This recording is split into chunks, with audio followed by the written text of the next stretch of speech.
Dracula, a narrative adaptation by Bram Stoker. Adapted. This audiobook-style retelling adapts Bram Stoker's classic as found in public domain editions. The journey begins with a young solicitor named Jonathan Harker, travelling east from the familiar bustle of London into the widening quiet of the Carpathian foothills. The train and the road slow, the villages change, and every smell and sound feels like a step into another world. Wood smoke, wet earth, and the faint metallic tang of old mountain air. He notes the strange clothes of the peasants, the crosses at the wayside, and the heavy, superstitious silence that gathers about certain places like fog. Even before he reaches his destination, there is a sense that he is being led towards something older than maps, toward traditions that will not speak to a hurried, modern mind. At Bistritz, the hotel is old and crowded with people who cross themselves and whisper as Jonathan prepares to continue his journey by coach. An anxious woman presses a rosary into his hands and begs him to delay, warning him in a mixture of languages about the danger of the night. He is polite and practical, and despite the chill that creeps up his spine, he takes his seat. The coach rumbles away under a lowering sky that smells of damp pines and the first hint of snow. The local charmers and their gestures remain with him like a skin-tightening memory as the road winds up and into darker hills. As the country narrows into the Borgo Pass, the coach and its passengers are gripped by an odd, urgent haste. Horses strain, the driver lashes them, and a strange caleche appears from the dark to overtake them. Its driver is a shadowed figure with bright, unsettling eyes and a laugh that seems to touch the bones. When Jonathan is transferred to this new carriage, he feels both privileged and solitary, wrapped in a cloak while the wolves howl from the surrounding ridges. The night becomes a theatre of sound. Horses' breath in the lamplight, the wind like a distant chorus, and the low, rising cry of animals that belong to the wild world the road is entering. They arrive at a ruined castle, set high and formidable against the sky, a place of cold stones and massive doors that have not known the ordinary life of servants and mirrors. Jonathan is received by a polite, courtly man who calls himself Count Dracula, whose manners are old-fashioned and whose presence carries an unnatural chill. The Count insists on carrying Jonathan's luggage and ushers him through long, echoing passages into rooms rich with ancient tapestries and finer things, yet strangely lacking mirrors and ordinary household sounds. It is an invitation and a trap of comfort. Good food, a warm fire, and the unmistakable sense that the house keeps many secrets. By daylight, the castle reveals its library, stocked with English books and guides, a careful preparation for a guest expected to help a nobleman move in the world of London. The Count is both eager and remote, full of questions about English ways, and anxious to perfect his speech. Jonathan cannot help but notice features that unsettle him. A strange pallor, hair at odd places, teeth that gleam too white, and hands that at times look almost inhuman. Even a polite handshake seems to clench like cold iron, and in the quiet after supper, the distant cry of wolves seems to please the Count in a way that prickles Jonathan's skin. With time, the castle settles into a pattern. Rooms to be explored, doors that are locked, and a schedule that keeps the Count away for long afternoons. Jonathan studies maps and history by himself and makes notes for Mina, his fiancée in England, still feeling the awkwardness of being a stranger in that hostile, hospitable place.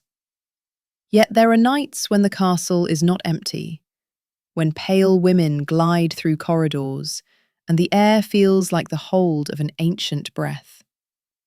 The old superstitions Jonathan half dismisses in daylight gather weight as shadows gather in corners he cannot explain. When the Count's business is finished, there is a sudden urgency to send a sealed chest to England, and then he arranges for Jonathan to go free. A farewell that feels less like a release than a sending forth. Jonathan departs, carrying the impression of the Count's hands and the echo of words that promised welcome and freedom. He escapes physically, but a deeper unease stays with him, an image that will return in memory and in the quiet hours of his future life.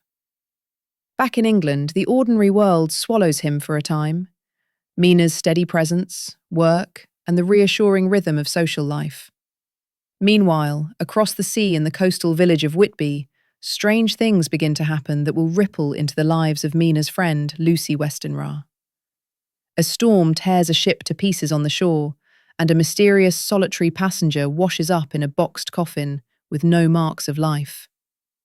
The local people speak in whispers about the unnatural silence of the night and the odd ways of certain tombs. Lucy, young and kind and engaged to be married, begins to suffer strange weakness and dreamlike visits to the cliff cemetery. The ordinary days grow threaded with uncanny pauses. Lucy's health declines in a manner that baffles doctors. Her blood drains, her cheeks hollow, and yet her spirit retains its warmth. Dr. Seward, a physician who runs a private asylum and who knows of unusual illnesses, calls in Professor Abraham Van Helsing, a learned and practical man from Amsterdam with a deep, old knowledge of folk medicine and superstition. Van Helsing listens to the symptoms, checks the wounds and the dreams, and slowly what was at first a medical puzzle becomes a darker, more particular diagnosis. He speaks hesitantly of influences that are more than human, of blood lost and blood taken, and he arranges garlic and prayers as if building an armour of small protections around Lucy's bed. As Lucy grows thin and pale, she is visited at night by a figure she cannot see clearly, a presence that drains strength and leaves a small mark at the throat. Mina, faithful and practical, reads letters and keeps records for the men as they piece together the odd facts. The ship's log that brought strange earth to Carfax, the disappearance of boxes of soil, and the uncanny timing of storms and midnight lights.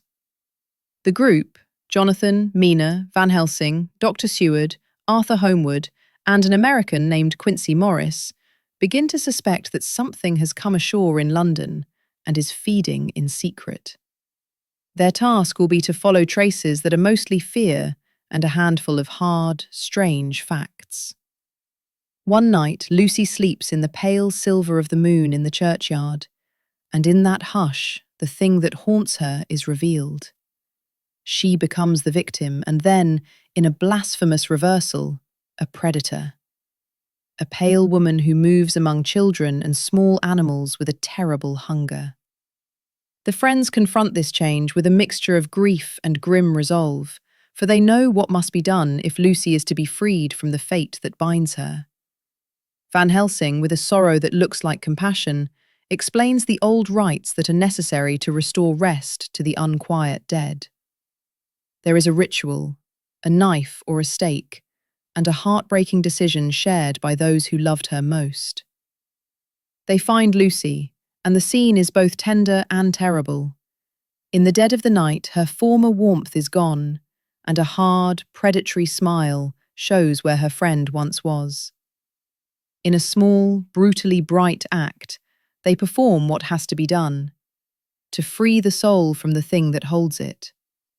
Arthur, who loved her with an old and single devotion, strikes the final act, and both his grief and his relief break over the men like rain.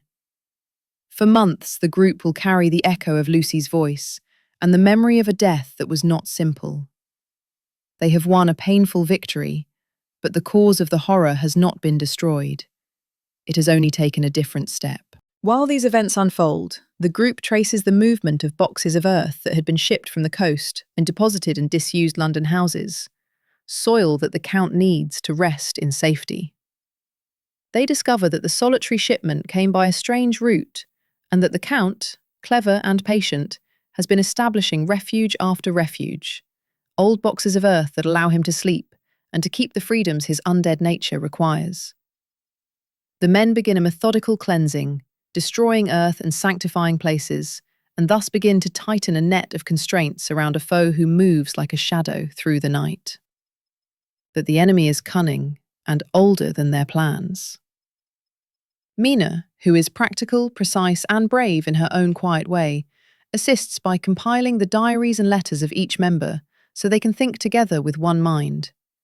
She becomes the center that holds the men's efforts steady, typing what they say and arranging facts so the chase can be plotted like a map. When Mina is marked by the dark, a bruise, a scar that will not heal completely, it changes the stakes from curiosity to urgency. The issue is no longer solely about monsters and boxes. It is about a woman they love whose blood bears the stain of an assault that binds her to the foe in a personal way. Van Helsing teaches them the old rules of the thing that walks in the night. It is bound in many ways to the soil of its origin. It cannot endure things holy and constant, and it bears a vulnerability to the light of day and to the courage of men who love what is good.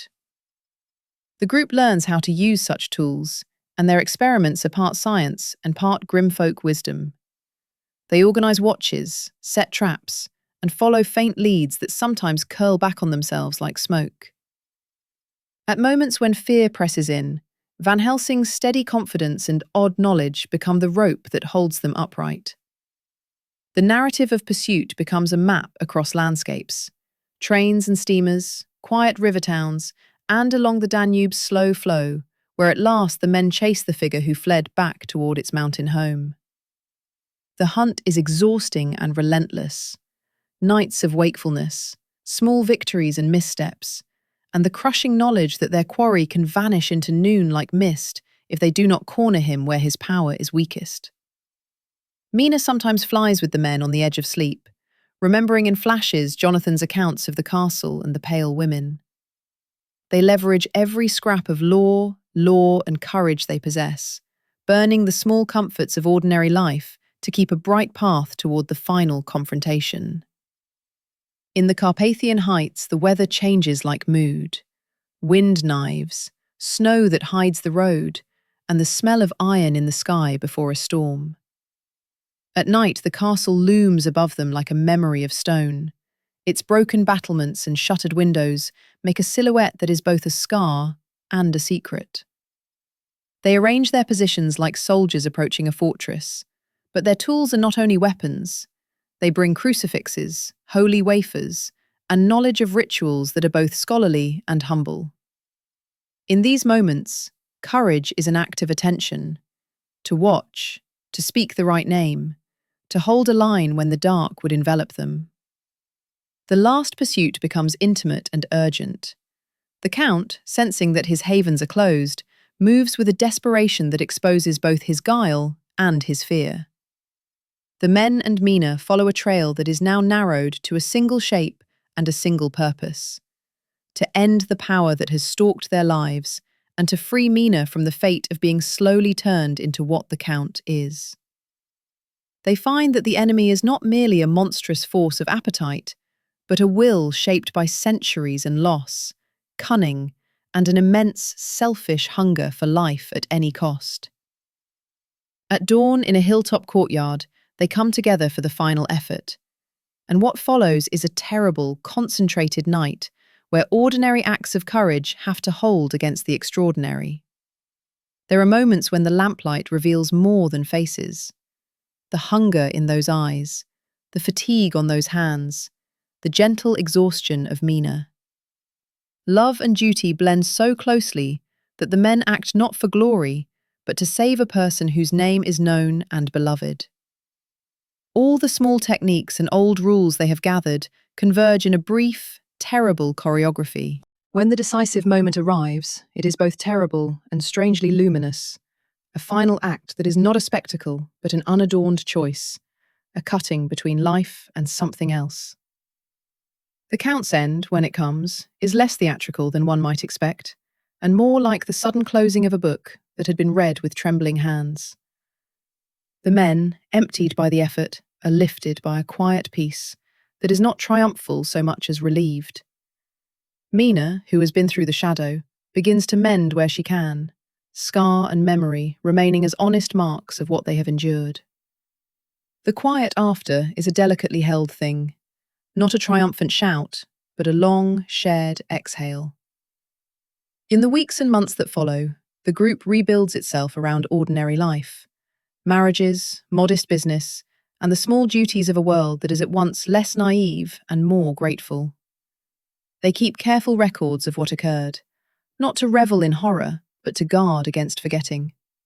Mina and Jonathan marry and settle into a life that is never quite the same, but is steadier for the honesty they now share.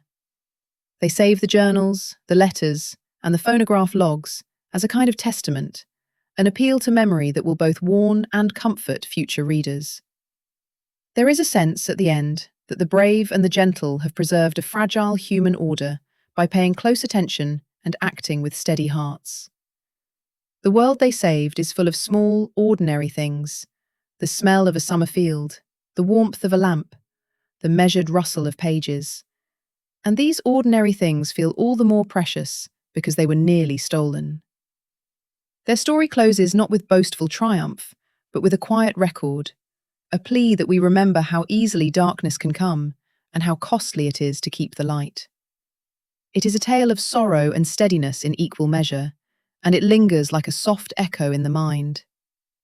So ends this adaptation, told here as an immersive narrative for listeners, preserving the novel's emotional shape and its central sequence of events, while offering clearer modern language and expanded scene detail for audiobook narration. May the textures, the cold stones, the whispering pines, the small human voices of courage, stay with the listener long after the final page has been read.